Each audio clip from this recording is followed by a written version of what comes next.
Welcome back to another first Descendant video. I wanted to make this video because I was struggling when I first started hard mode to get the max score for the hard mode operations, and I was like, a lot of people probably don't know this, so I wanted to make this video just to help out people if there is anybody who does need to have this explained to them. So I want to start off by just saying that some people don't even know that you don't need to go to the specific areas in the map to start these dungeons. Like, you don't need to go and interact with this. You can just start it straight from Albion. So if you go over to the left from spawn, and then you just go interact with this one with the red ball, this terminal with the red ball, you could click hard mode operations, and now you could just pick them from here and start them from here.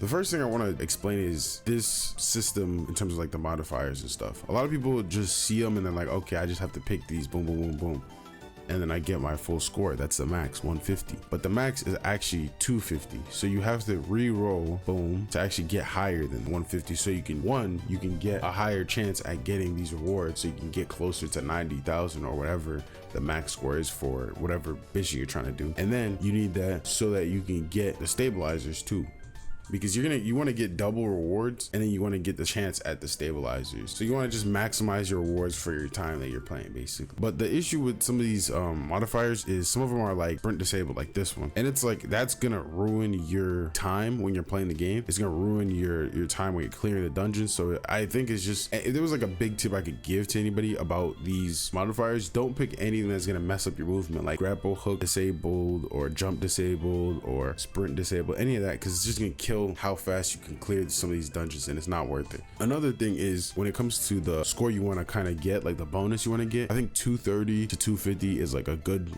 range that you want to go for. Like, you can get away with 230 on most of the things, so you should be fine with just that. But some you're probably going to want to do like 240, 250 if you're playing with like 4 people specifically, honestly, because when you're playing with 4 people you get less. So when you're playing with like 1 to 2 people, when you kill something, you're gonna get 230 from the 230% bonus. You're gonna get 230 per kill. But if you're playing with 3 or 4 people, you're gonna get less, which is kind of weird. I don't really understand why it is the way it is, but that's just how it works. But then there's also these modifiers. Some of these modifiers aren't too bad, like max HP going down or commander defense up. Like, these aren't too bad, and you get a good score bonus. So you could definitely just run something like this and you'll be fine. If there was any characters I would recommend for these, I'd probably go like Bunny. You could go Valby maybe on these, like any character that has like good AoE. But Bunny's definitely gonna be like your best bet for clearing these dungeons in general. This too, a lot of people don't know that you could do this too. I forgot to even talk about this. You can switch which pattern you're going for. So some people just think it's like, oh, you just get one pattern, and then they're sitting there confused on how to get the next pattern. You just have to click change on the top right, and then it'll bring up this, and then you can just like switch to whichever one you're actually going for. So I'm gonna go for this one and try and get 230, and that all looks pretty good. The grapple charge time plus 100% isn't too bad if you use someone like Bunny who could just move around like pretty freely anyways. So I'm gonna go with that one. So another thing I also recommend is definitely get like a thunder cage if you're gonna be doing like some of these missions and you don't have a good Bunny.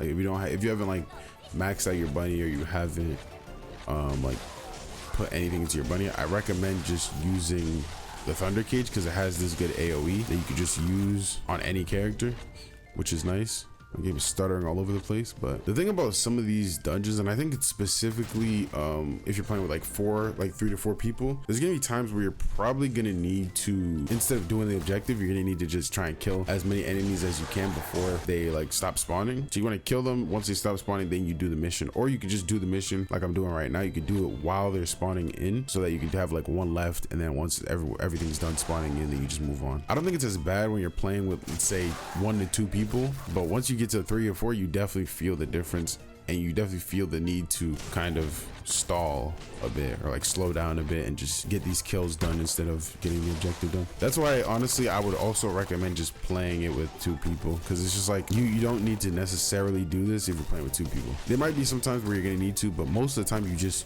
play the game. You just run through the dungeon as fast as you can, and you just move on. Another interesting thing with these dungeons is, if you don't have enough score by the time you get to the end, there's gonna be minions that are gonna be spawning sometimes, so you can just focus on killing those those, and then you're fine. For these missions specifically, like these objectives right here, if you're playing with 4 people, this is gonna be another situation of you wanting to not collect the 30 out of 30 and just killing everything until they stop spawning, then you collect everything. So it's most likely gonna be like easier in terms of the damage output when you're playing with more people, but you're gonna need to do all this like extra stuff, so it's gonna slow you down a bit. But I think overall, because you have more people, it still should be fine. I just like running it alone because you don't need to wait on anybody. If you're doing it alone or with 2 people, it's just the best in my opinion. I'm pretty sure this one is a 90,000 score that I'm gonna need to get 100%, which as you can see, I'm already at like almost 70,000. So sometimes you'll look at the score and you'll be like, damn, I could only get 30,000 in the last one I just did. How am I supposed to hit 100,000? But the thing about it is,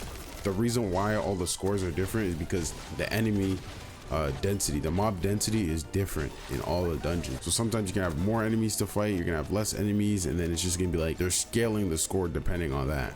So stuff like these, if you're with 2 people standing in the circle at the same time, is definitely going to make it go faster. A lot of people don't do it. A lot of people don't know that that's how it works, but if you stand in the circle with more people, it goes faster. So if you're ever playing with multiple people, just let them know, stand in the circle, it goes faster, so that we can get this done fast. One thing that sucks about doing this solo, like these kind of missions, is it doesn't scale for how many people there are.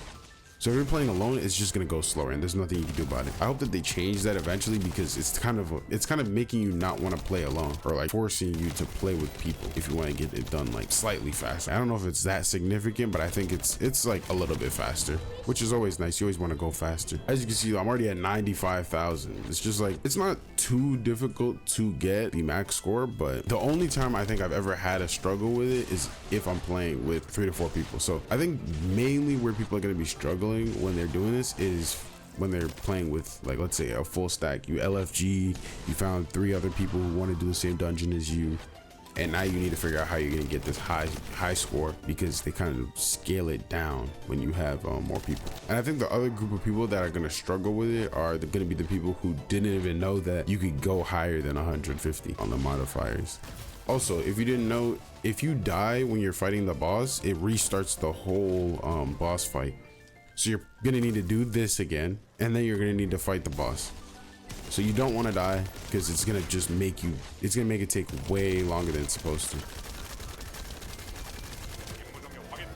That's actually crazy. Yeah, the Enduring Legacy is really good for really good for single target damage. So if you don't have this gun, I would say get the Enduring for single target, and then get the Undercage for mobs and shit like that. But as you can see, you get 2. You have the chance to get the Stabilizer. You're not always gonna get it. It is what it is. 20% chance. Yeah, that's basically how dungeons work. If you have any questions, ask in the comments below. And if you enjoyed this video, like and subscribe. And yeah, I'll see you guys on another First Descendant video.